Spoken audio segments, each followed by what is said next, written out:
I stared at my mother across her pristine living room, my 6-year-old twins playing quietly in the corner with their coloring books.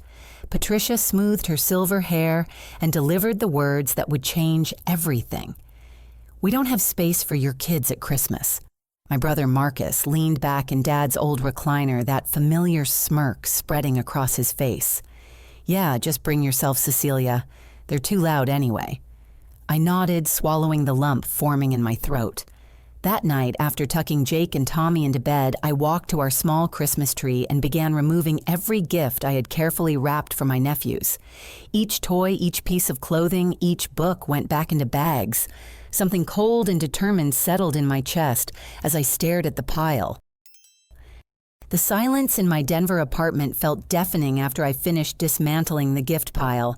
I poured myself a cup of coffee and sat on my worn couch, trying to process what had just happened. This wasn't the first time my family had made me feel like an outsider, but this felt different. More deliberate, more cruel. Growing up, I had always been the peacekeeper, the one who smoothed over conflicts and made excuses for everyone else's behavior. When Marcus got arrested for drunk driving in high school, I covered for him with our parents. When he dropped out of college after one semester, I helped him find his first job. When his marriage to Amanda fell apart 2 years ago, I was the one who helped him move back into Mom's house. But ever since my divorce from David, things had shifted. Suddenly, my presence at family gatherings became optional. My contributions to conversations were dismissed.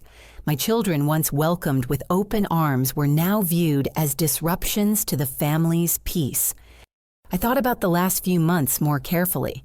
Marcus had always been Mom's favorite, but lately their alliance seemed stronger than ever.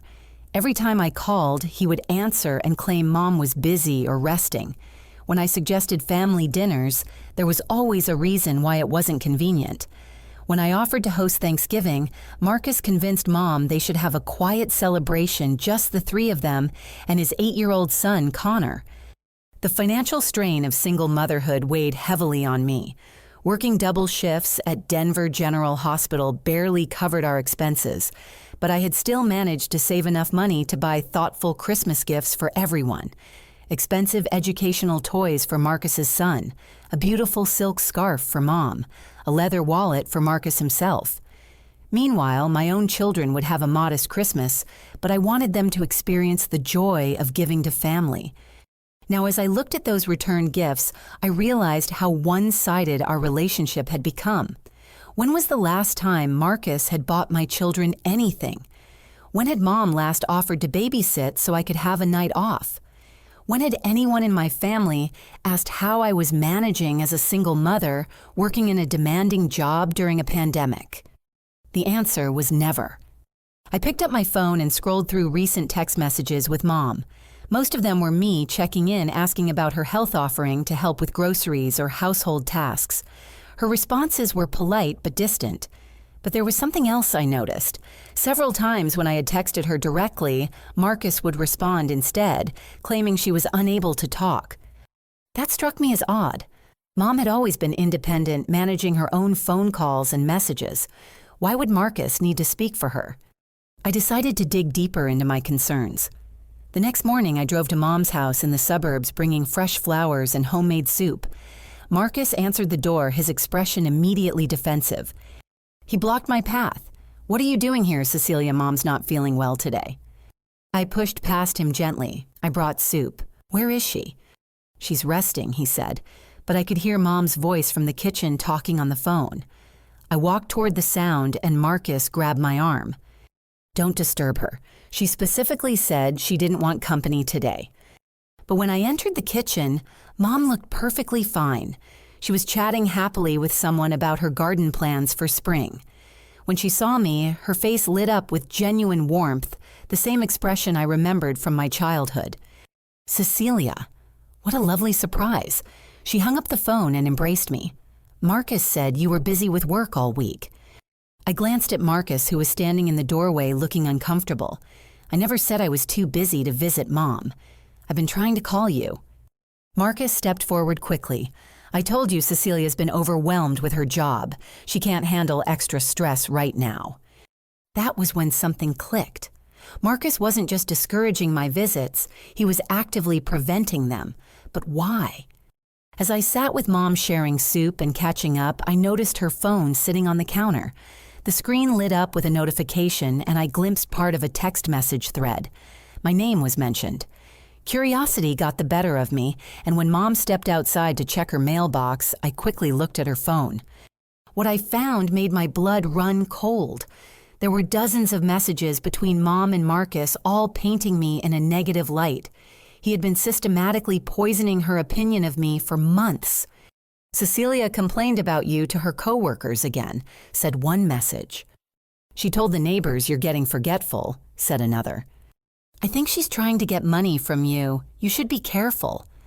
Message after message, all lies, designed to turn my own mother against me. Marcus had been conducting a calculated campaign to isolate me from the family, and I had never suspected a thing. The worst part was reading Mom's responses.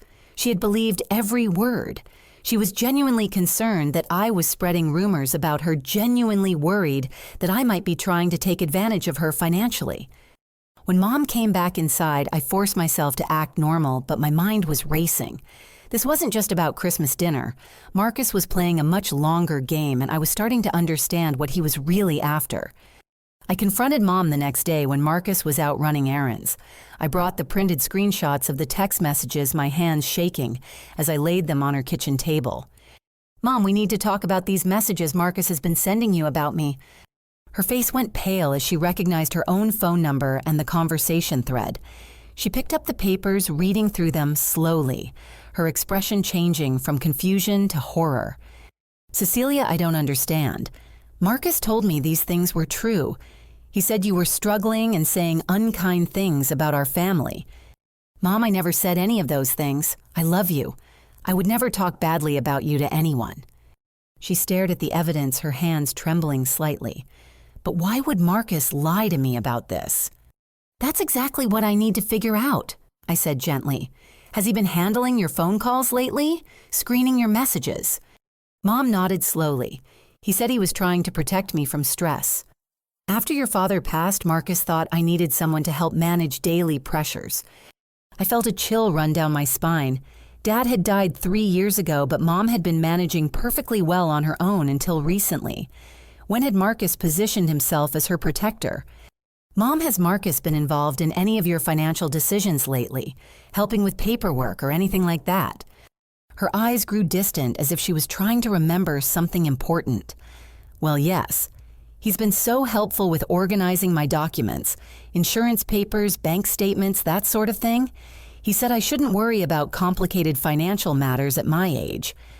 I felt sick to my stomach. At 72, Mom was still sharp and completely capable of managing her own affairs.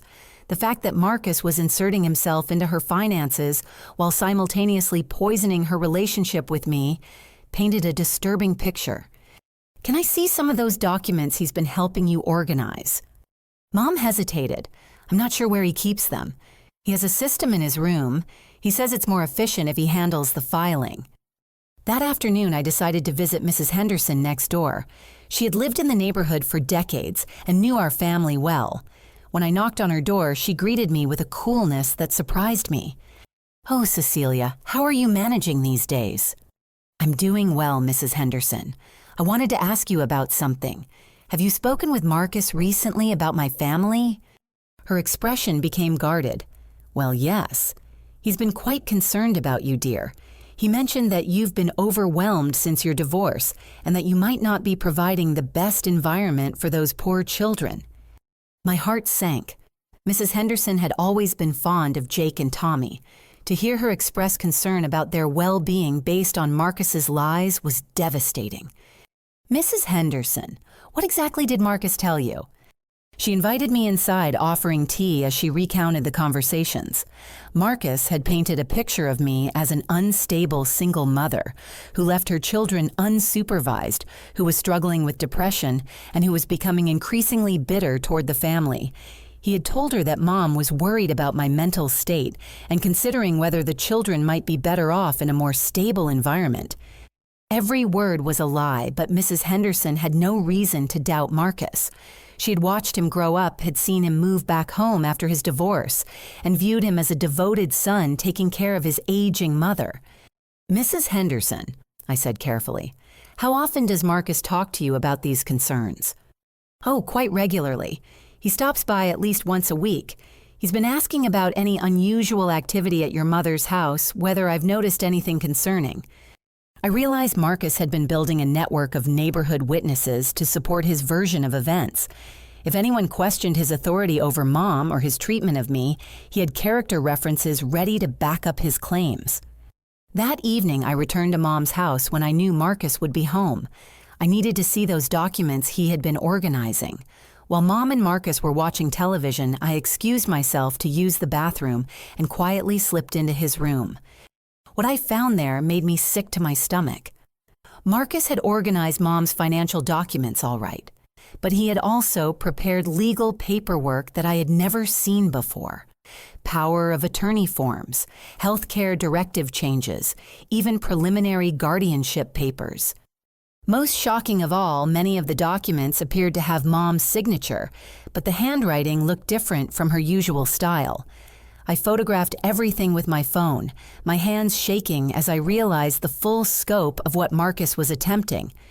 He wasn't just trying to control Mom's daily life or isolate her from me. He was systematically working to gain legal control over her person and her assets. And from what I could see, he had been forging her signature to accelerate the process. When I returned to the living room, I forced myself to act normally, but I was terrified. Marcus wasn't just manipulating family relationships for emotional reasons. He was committing crimes. And if his plan succeeded, Mom would lose her independence completely, and I would lose any ability to protect her. As I kissed Mom goodbye that night, Marcus walked me to the door with an expression I had never seen before. Cold, calculating. "Cecilia, I think it's best if you limit your visits for a while. Mom gets confused when too many people are coming and going. I'm trying to maintain a stable routine for her." I looked into his eyes and saw someone I didn't recognize.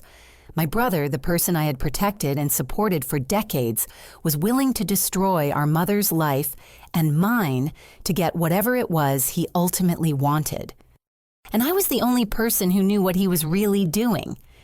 The next morning, I called in sick to work for the first time in over a year. I needed time to understand what I was dealing with and figure out how to protect Mom. I started by researching elder abuse laws in Colorado, learning about financial exploitation and the legal remedies available. I also reached out to my friend Sarah, who worked as a social worker for the state. I couldn't give her all the details over the phone, but I asked to meet for coffee to discuss a hypothetical situation involving an elderly person who might be experiencing financial abuse. Sarah arrived at the coffee shop with a serious expression. Even though we were discussing hypotheticals, she seemed to understand the urgency of the situation. Financial abuse of elderly people is more common than most folks realize, she explained. Often it's perpetrated by family members who have legitimate access to the person's life and finances. The key warning signs are isolation from other family members, sudden changes in financial habits and legal documents that the elderly person doesn't fully understand or remember signing. That described Mom's situation perfectly. Sarah continued, "If someone suspects this type of abuse, they should document everything possible. Photographs of questionable documents, recordings of concerning conversations, if legal and witness statements from anyone who has observed changes in the elderly person's behavior or circumstances." In Colorado, one-party consent means I could legally record conversations as long as I was participating in them. I decided that would be my next step. I also realized I needed more information about Marcus's motivations. Why was he suddenly so desperate for control over Mom's assets? She was comfortable, but not wealthy. Her house was paid off and she had modest savings and Dad's pension. It wasn't the kind of fortune that typically motivated elaborate financial fraud schemes. That afternoon, I decided to contact Amanda Marcus's ex-wife. We had maintained a friendly relationship despite the divorce, and she might have insights into Marcus's recent behavior. Amanda agreed to meet me for lunch, and what she told me changed everything I thought I knew about my brother. "Cecilia, I'm so glad you called. I've been worried about your family's situation, but I wasn't sure if I should interfere. She explained that Marcus's gambling addiction had been the primary factor in their divorce. He'd been hiding debts for years using credit cards and personal loans to fund his gambling habit. By the time Amanda discovered the extent of the problem, he had accumulated over $60,000 in debt and had drained their joint savings account. But that was 2 years ago, I said. Surely he's gotten help for the gambling problem by now. Amanda shook her head grimly. He promised he would, but I don't think he ever did. In fact, I suspect it's gotten worse. During our custody negotiations, his lawyer mentioned concerns about his ongoing financial instability, and Connor has told me some troubling things about his father's behavior. She explained that Connor, who spent weekends with Marcus, had mentioned his father staying up all night on his computer, talking about winning big payouts and paying off debts. Marcus had also been asking Connor not to mention certain activities to his mother. Amanda leaned forward, lowering her voice. Cecilia, I think Marcus owes much more money now than he did when we divorced, and I think he's desperate. That explained everything. Marcus wasn't targeting Mom because of greed or malice. He was targeting her because he was in serious financial trouble and saw her assets as his only way out. The house, the savings, the pension payments, everything that represented Mom's security in her later years, Marcus viewed as a solution to his gambling debts. I told Amanda about the forged documents and the systematic campaign to isolate Mom from me. Her face went white. Cecilia, you have to report this immediately. What Marcus is doing is criminal elder abuse. And if his debts are as serious as I think they are, he might escalate his timeline. Desperate people do dangerous things. That evening, I returned to Mom's house with a small recording device hidden in my purse. I needed to get Marcus on record discussing his plans, or at least admitting to some of his manipulation tactics. When I arrived, Marcus was in the kitchen making dinner while Mom rested in the living room. I joined him, trying to appear casual while steering the conversation toward his concerns about Mom's well-being. Marcus, I've been thinking about our conversation yesterday. You mentioned that Mom gets confused when people visit. Has her doctor said anything about memory issues? He glanced at me suspiciously, but seemed to decide that playing along would reinforce his narrative. Yeah, she's been having some problems. Forgetting conversations, misplacing things. I think having too many people around makes it worse. But when I visited yesterday, she seemed perfectly clear and alert. That's the thing about early dementia, Cecilia. It comes and goes. She might seem fine for an hour, but then she'll forget the conversation completely. That's why I've been handling more of her daily management. I pushed a little harder. What kind of daily management? Financial stuff, mostly. She was getting overwhelmed by all the paperwork. Bills, insurance claims, bank statements. I've been organizing everything to make it simpler for her. Have you been signing documents on her behalf? Marcus's expression darkened, and I could see him weighing his response carefully. Sometimes she needs help with signatures. Her handwriting isn't as steady as it used to be, but everything I do is with her knowledge and approval. That was a lie, and we both knew it. But more importantly, I had it on record. As our conversation continued, Marcus became more confident, apparently believing that his version of events was accepted family truth. He mentioned several specific instances of Mom's supposed confusion, described his efforts to protect her from making poor financial decisions, and even suggested that my visits were contributing to her mental decline. Everything he said contradicted what I had observed during my time with Mom. She was dealing with the normal effects of aging and grief, but she was nowhere near the level of cognitive impairment that would justify the level of control Marcus was exercising. As I prepared to leave that night, Marcus made a statement that chilled me to the bone. Cecilia, I think it's time we discussed Mom's long-term care needs. I've been researching assisted living facilities, and there are some excellent options that would give her the support she needs while taking the burden off the family. The burden off the family meant the burden off Marcus. If Mom were in institutional care, his control over her assets would be even more complete, and there would be fewer opportunities for anyone to question his management of her affairs. I realized that Marcus's plan was accelerating. The Christmas exclusion had been just the beginning. He was preparing to remove Mom from her home, isolate her completely from anyone who might advocate for her, and gain total control over her life. I had been naive to think this was just about sibling rivalry or holiday guest lists. This was about a desperate man committing serious crimes against our mother, and I was running out of time to stop him. The next morning, I took a personal day from work and drove straight to the offices of Adult Protective Services. I had spent the entire night organizing my evidence photographs of the suspicious documents recordings of my conversations with Marcus and written statements detailing the timeline of Mom's isolation from me. The caseworker assigned to handle my report was Maria Gonzalez, a woman in her 40s who listened to my story with professional attention. She explained that financial exploitation of elderly people was unfortunately common, and that many of the details I described fit established patterns of abuse. "We'll need to conduct a formal assessment of your mother's situation," she explained. "That includes a home visit, interviews with all parties involved, and a review of any financial irregularities. However, I want you to understand that investigations like this can take time. And meanwhile, if your brother realizes he's under scrutiny, he might accelerate whatever plans he has." That was exactly what I was afraid of. Maria continued, "I'm also going to connect you with Detective Rodriguez in our financial crimes unit. Based on what you've shown me, particularly the potentially forged signatures, there may be criminal charges that need to be pursued alongside our protective investigation." Leaving the APS office, I felt both relief and terror. Relief that professionals were finally aware of the situation, but terror about what Marcus might do if he realized his scheme was being exposed. My phone rang as I was driving home. It was Amanda. "Cecilia, I've been thinking about our conversation yesterday, and I need to tell you something else. During our divorce proceedings, Marcus's financial discovery revealed some concerning patterns.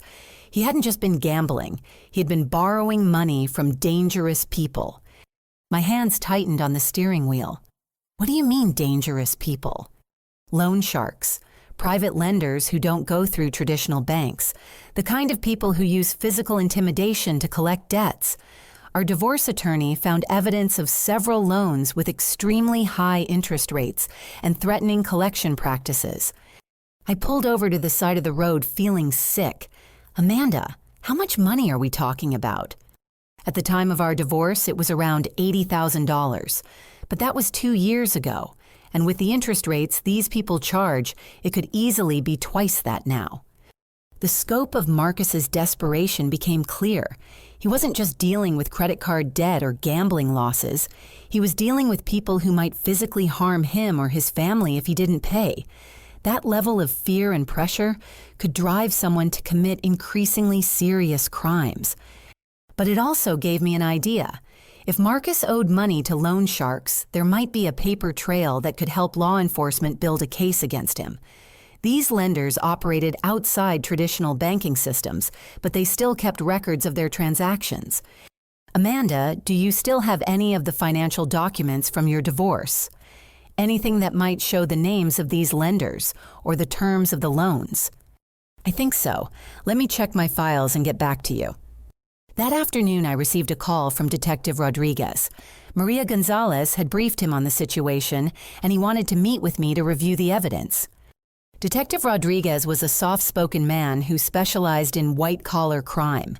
He examined the photographs of the documents I had found in Marcus's room, paying particular attention to the signatures. "These definitely look suspicious," he said. "The handwriting analysis will take some time, but even to my untrained eye, there are inconsistencies in the signature patterns.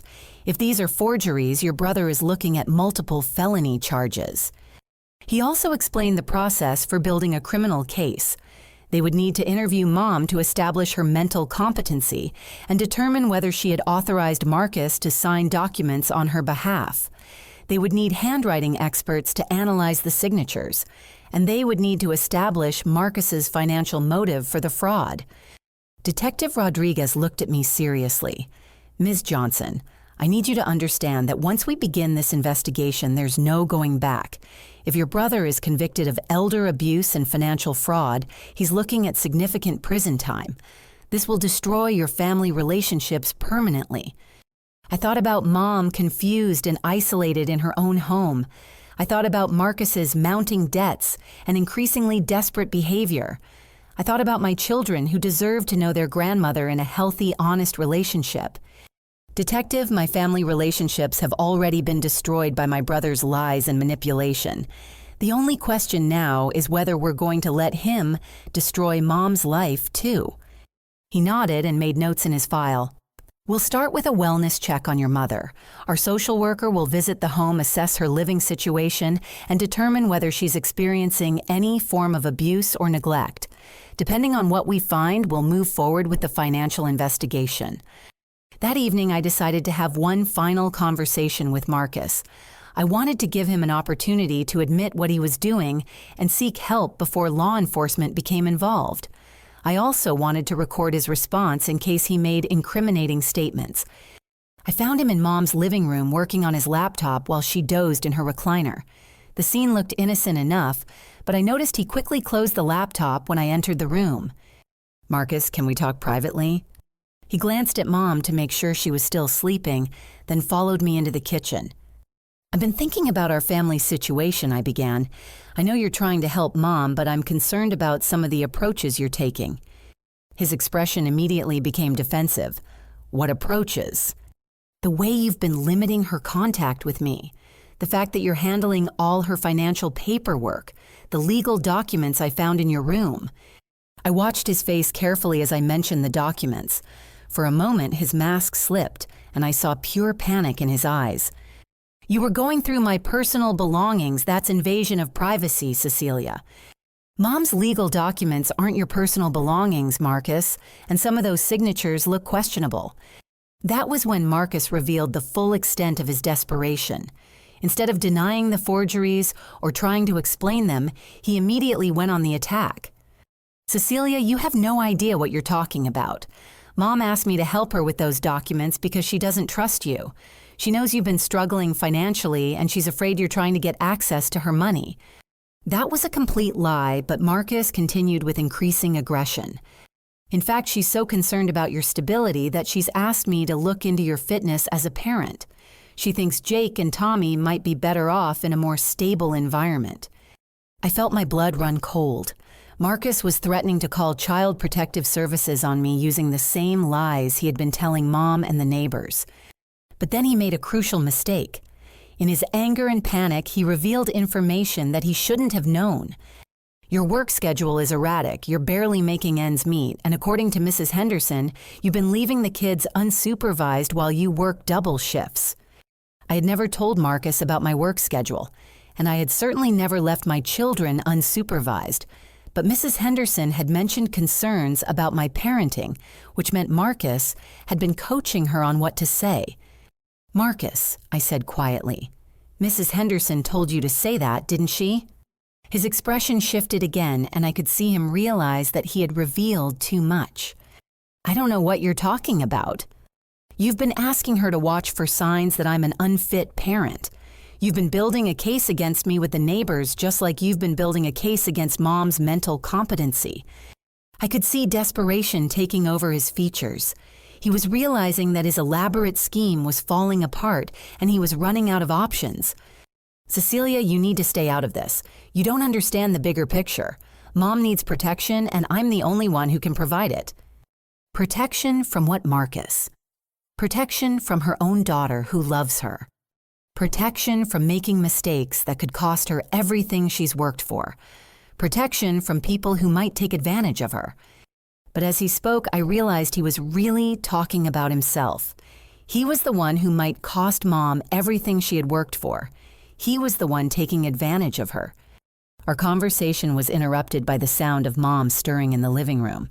As we returned to check on her, I made a decision that would change everything. "Marcus," I said loudly enough for Mom to hear, "I think it's time we had a family meeting about Mom's care needs.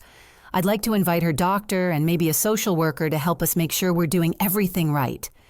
The look of panic that crossed Marcus's face told me everything I needed to know. He knew that any professional assessment of Mom's situation would expose his manipulation and fraud.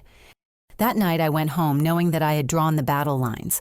Marcus understood that I was no longer going to passively accept his control over Mom's life, and I understood that he was desperate enough to do almost anything to prevent his scheme from being exposed. The next phase of this conflict was going to determine whether Mom retained her independence and dignity, or whether Marcus succeeded in destroying her life to solve his own problems.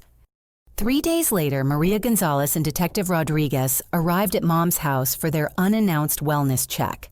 I had coordinated with them to ensure I would be present, knowing that Marcus would try to control the narrative if left alone with the investigators. When Marcus opened the front door to find 2 official visitors with badges, his face went completely white. He immediately tried to position himself as Mom's protective caregiver. Is there some kind of problem Mom's resting right now and she doesn't handle unexpected stress well? Maria stepped forward with professional authority. Mr. Johnson, we're here to conduct a routine wellness assessment of your mother. We have reports that she may be experiencing some difficulties that require professional evaluation. Marcus glanced at me with barely concealed rage, clearly understanding that I had initiated this investigation. What kind of difficulties? Mom is doing fine under my care. Detective Rodriguez intervened. Sir, we need to speak with your mother directly. This is a standard procedure to ensure the well-being of elderly residents in our community. When they brought Mom to the living room, I was shocked by her appearance. She seemed confused and unusually drowsy, blinking slowly as if she were having difficulty focusing. This was not the alert, engaged woman I had visited just a week earlier. Mrs. Johnson, Maria said gently, we'd like to ask you a few questions about how you're feeling and how things have been going at home. Mom looked around the room uncertainly, her gaze eventually settling on Marcus. I'm sorry, what was the question? Over the next 30 minutes, it became clear that Mom's cognitive state had deteriorated significantly since my last visit.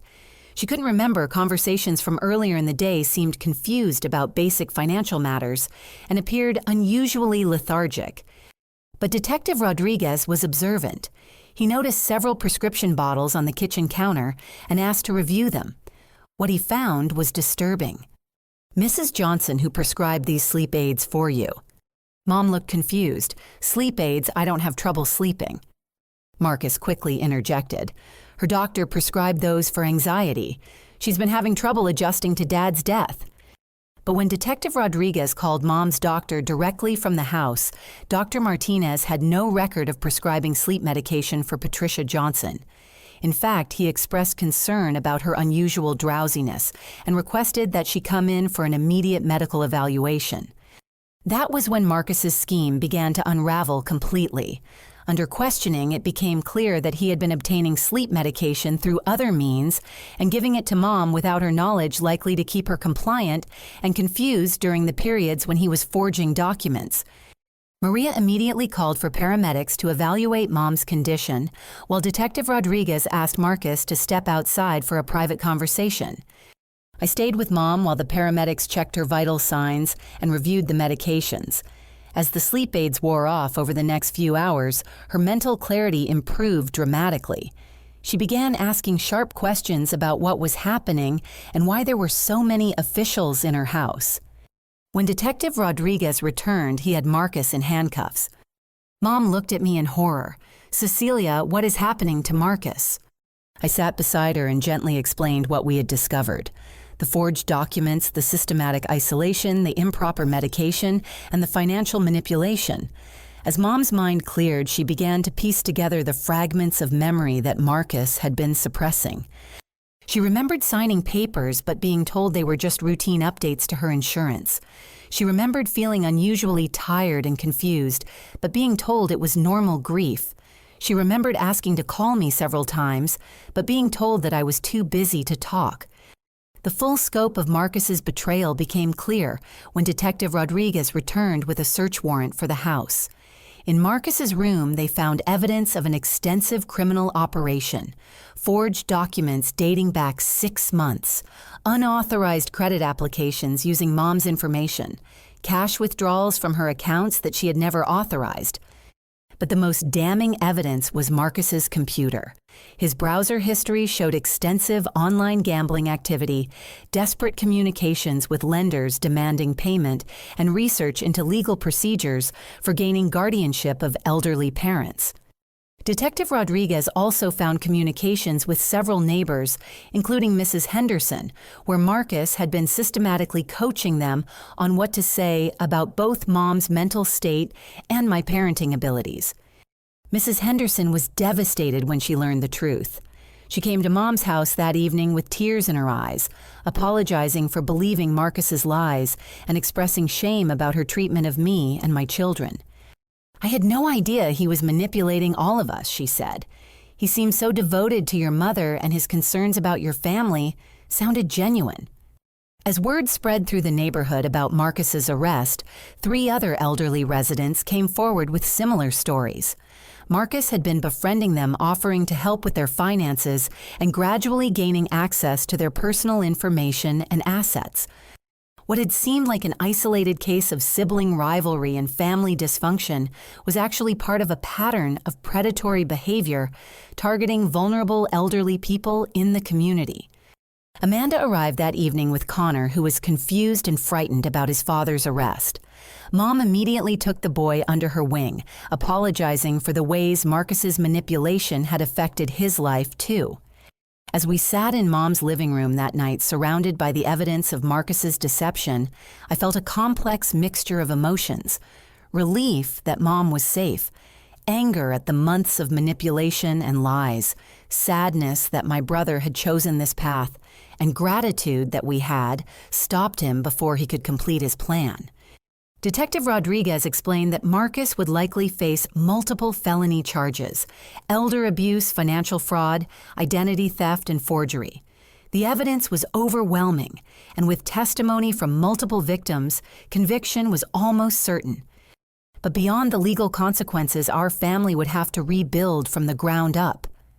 Trust had been shattered, relationships had been poisoned by lies, and Mom would need time to recover both physically from the medication abuse and emotionally from the realization that her own son had been systematically exploiting her. That night, as I tucked Jake and Tommy into their beds at home, they asked when they would see their grandmother again. I was able to tell them that we would visit her the next day, and that this time she would really be herself. 6 months later, Marcus faced sentencing in a Denver courtroom packed with his victims and their families. The investigation had revealed that his crimes extended far beyond our family. He had defrauded 7 elderly residents in our neighborhood, stealing a total of over $200,000 to fund his gambling addiction and pay his mounting debts. Amanda sat with Connor in the gallery, holding her son's hand as they listened to victim impact statements. Mrs. Henderson spoke about the way Marcus had manipulated her into spying on her neighbors. The 3 other elderly victims described losing their life savings and their sense of security in their own community. When it was my turn to speak, I looked directly at Marcus, seeing a stranger in my brother's face. "Your Honor, the man sitting before you destroyed our family through deliberate, calculated lies. He drugged our mother to keep her compliant while he forged her signature on legal documents. He isolated her from people who loved her. He stole her money and her dignity. But beyond the financial crimes, he stole something even more precious. He stole our ability to trust." I continued describing the months of recovery that Mom had needed to regain her confidence and independence. The therapy sessions to help her process the betrayal, the medical treatment to repair the damage from months of inappropriate medication. But I also spoke about healing, the way our family had grown stronger, the way the neighborhood had come together to support the elderly victims, the new safeguards that had been implemented to prevent similar crimes. Marcus received 8 years in federal prison with requirements to pay full restitution to all victims. His gambling addiction would be addressed through mandatory treatment programs, and he would be prohibited from having any contact with elderly or vulnerable adults upon his release. As the bailiff led him away, Marcus looked back at our family one final time. I saw no remorse in his expression, only anger at being caught. Outside the courthouse, Mom walked slowly to Connor and knelt down to his level. "Connor, none of this is your fault. You are always welcome in our family, and your father's choices don't change how much we love you." Amanda had gained full custody of Connor, and she had become a close friend throughout this ordeal. She understood the trauma of being betrayed by someone you trusted, and we supported each other through the difficult months of legal proceedings and family healing. Dr. Martinez had been instrumental in Mom's recovery. The sleep medication had been eliminated from her system within weeks, but the psychological effects of the manipulation took much longer to address. She attended counseling sessions to help her rebuild confidence in her own judgment and learn to trust her instincts again. The neighborhood had also transformed in unexpected ways. Mrs. Henderson had become an advocate for elder abuse prevention, working with local law enforcement to educate other seniors about the warning signs of financial exploitation. The 3 elderly victims had formed a support group that met weekly to share resources and provide emotional support to others who had experienced similar crimes. Connor spent weekends with Mom developing the kind of healthy grandparent relationship that Marcus's manipulation had previously prevented. Mom loved having a grandchild around the house, and Connor benefited from the stability and genuine affection she provided. My own children had also grown closer to their grandmother. Jake and Tommy spent afternoons helping her with gardening projects, and she helped them with homework when I worked late shifts at the hospital. The relationship Marcus had tried to destroy became stronger than it had ever been before. I had also learned important lessons about setting boundaries and trusting my instincts. For years, I had ignored red flags about Marcus's behavior because I wanted to believe the best about my family. I had prioritized keeping peace over protecting truth. But this experience taught me that real love sometimes requires difficult confrontations. The financial recovery had been challenging but manageable. Most of Mom's stolen money was recovered through asset seizure and restitution requirements. Her house was safe, her independence was restored, and her financial future was secure. But perhaps most importantly, Mom had regained her sense of agency and self-worth. She was once again making her own decisions, managing her own affairs, and maintaining her own relationships without interference. 6 months after Marcus's sentencing, Mom decided to host a neighborhood barbecue to celebrate the community that had rallied around the victims of his crimes. Mrs. Henderson helped with the planning, Amanda and Connor joined us for the afternoon, and my children played in the backyard where I had grown up. As I watched Mom laughing with her neighbors, confidently managing her own event in her own home, I realized that Marcus's attempt to diminish her had actually revealed her strength. She had survived his manipulation, recovered from his abuse, and emerged as a leader in protecting others from similar victimization. The scars from this experience would always remain, but they had become sources of wisdom rather than shame. Our family had learned that love without honesty is meaningless, that trust must be earned through consistent actions, and that protecting vulnerable people sometimes requires courage to challenge those we care about. Marcus had intended to isolate and control Mom, but his actions had actually connected her to a broader community of people who genuinely cared about her well-being. His plan to drive me away from the family had instead brought us closer together than we had been in years. Justice had been served not just through the courts, but through the restoration of Mom's dignity and the strengthening of our family bonds. Christmas morning, 1 year later, Mom's house buzzed with the kind of warm energy I remembered from my childhood. But this time, the joy felt deeper, earned through trials that had tested and strengthened our family bonds. Jake and Tommy raced through the living room, showing their grandmother the presents they had carefully chosen for her. She admired each small gift with genuine delight, her eyes bright and alert. The woman sitting in her favorite chair was confident, independent, and surrounded by people who truly loved and respected her. Mrs. Henderson arrived at 9 in the morning carrying a homemade coffee cake and wearing the beautiful scarf Mom had knitted for her. Their friendship had deepened beyond neighborly politeness into genuine mutual affection and support. Amanda and Connor came for dinner, a tradition we had established over the past year. Connor had grown into a confident, happy child under his mother's care and with the loving support of his extended family. He called Mom his grandmother, and she treated him with the same devoted attention she gave Jake and Tommy. As I watched my children help Mom prepare Christmas dinner, I thought about that night 1 year ago when I had removed those Christmas presents from under my tree. At the time, it had felt like the end of our family traditions. I had never imagined that it would actually be the beginning of rebuilding our relationships on a foundation of truth and mutual respect. The legal proceedings had concluded with Marcus serving his sentence and working to pay restitution to his victims. Connor visited his father occasionally with counseling support to help him understand and process his father's choices.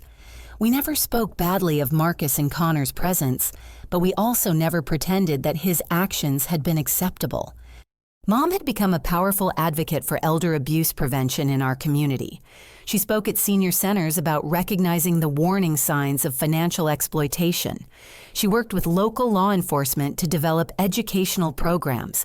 She had transformed her painful experience into a source of protection and empowerment for others. The neighborhood had also implemented new informal safeguards. Neighbors checked on each other more regularly. They shared information about suspicious activities or concerning changes in elderly residents' behavior.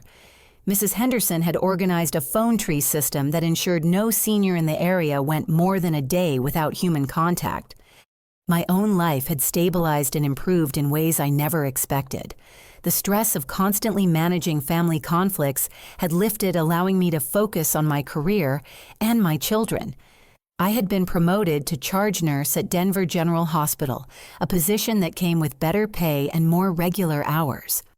Jake and Tommy were thriving academically and socially. They had learned important lessons about honesty, loyalty, and standing up for people who cannot protect themselves. They understood that their uncle had made serious mistakes, but they also saw how their family had worked together to keep their grandmother safe. As we sat down for Christmas dinner, Mom asked each person to share something they were grateful for from the past year. When it was my turn, I looked around the table at faces that reflected genuine love and honest connection. I'm grateful that we learned the difference between keeping peace and keeping truth. I'm grateful that we found the courage to protect what matters most, even when it was difficult. And I'm grateful that we discovered our family is stronger than we ever knew. Mom nodded, her eyes glistening with tears of happiness rather than the confusion and fear that had clouded them during Marcus's manipulation. I'm grateful that my family fought for me when I couldn't fight for myself. I'm grateful for second chances and new beginnings. And I'm grateful that love really does conquer all, as long as it's built on honesty and respect. Connor, still learning to navigate complex family emotions, added his own perspective with the wisdom that children sometimes possess. I'm grateful that grown-ups can admit when they make mistakes and work to fix things. I'm grateful that families can be complicated but still be loving. As afternoon turned to evening, I helped Mom clean up the kitchen while the children played board games in the living room. She moved with confidence and energy, clearly in charge of her own home and her own life. "Mom," I said, as we finished the dishes, "do you ever regret that we had to go through all of this to get here?" She considered the question seriously before responding. "Cecilia, I regret that Marcus made the choices he did. I regret that he hurt so many people, including himself, but I don't regret that we fought back. I don't regret that we insisted on truth, and I don't regret that we learned how strong our love really is when it's tested." She dried her hands and turned to face me directly. "You saved my life, you know, not just my money or my house, but my actual life. Marcus's plan would have left me isolated, medicated, and completely dependent on someone who was stealing from me. You gave me back my dignity and my independence." That evening, as I tucked my children into bed in their own rooms in our own home, they asked about next year's Christmas celebration. "Will we have Christmas at Grandma's house again next year?" I smiled, thinking about how different this question felt from the devastating exclusion we had faced 12 months earlier. "Yes, we will, and it will be just as wonderful as today was." As I sat in my living room that night reflecting on the year that had transformed our family, I understood that the greatest gift we had given each other was not tolerance or forgiveness, but the courage to demand truth and protect the vulnerable. Marcus had tried to use family loyalty as a weapon to silence opposition to his crimes. But we had learned that real family loyalty means refusing to enable destructive behavior, even when confronting it is painful. The Christmas presents I had taken back that night had seemed like symbols of broken relationships and lost hope. But they had actually been symbols of reclaimed dignity and the beginning of authentic love. Sometimes the greatest act of love is saying no to someone who is hurting the people you care about. Sometimes protecting your family means exposing uncomfortable truths. And sometimes the bravest thing you can do is refuse to keep peace at the expense of justice. Our story had taught me that families are not defined by blood relations or shared history, but by the willingness to protect and support each other with honesty and integrity. The people sitting around Mom's Christmas table that day were united by choice, commitment, and genuine care. Marcus had lost his place in our family not because we stopped loving him, but because he chose to violate the trust and safety that love requires. He could have asked for help with his gambling addiction. He could have been honest about his financial problems. He could have worked with us to find solutions that didn't involve crime and betrayal. Instead, he chose to see our mother as a resource to be exploited rather than a person to be cherished. He chose manipulation over honesty, control over respect, and personal gain over family welfare. But his choices had also revealed the strength and resilience that existed within our family. They had shown us what we were willing to fight for and how far we would go to protect the people we loved. As I prepared for bed that Christmas night, I felt a deep sense of peace that had been missing from my life for years. Our family was not perfect, but it was honest. Our relationships were not without challenges, but they were built on mutual respect and genuine affection. The woman who had quietly nodded when her family excluded her children from Christmas had found her voice and used it to protect not just her own mother, but an entire community of vulnerable adults. The person I had discovered within myself during this crisis was stronger, wiser, and more courageous than I had ever imagined possible. Have you ever had to choose between keeping peace and protecting someone you love? Sometimes the most difficult decisions lead to the most meaningful transformations. I'd love to hear about your experiences with standing up for family members who couldn't advocate for themselves.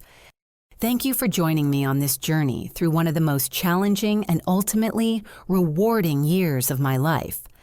I hope our story reminds you that love requires courage, that families are built on truth, and that sometimes the best gift we can give someone is refusing to let them be mistreated.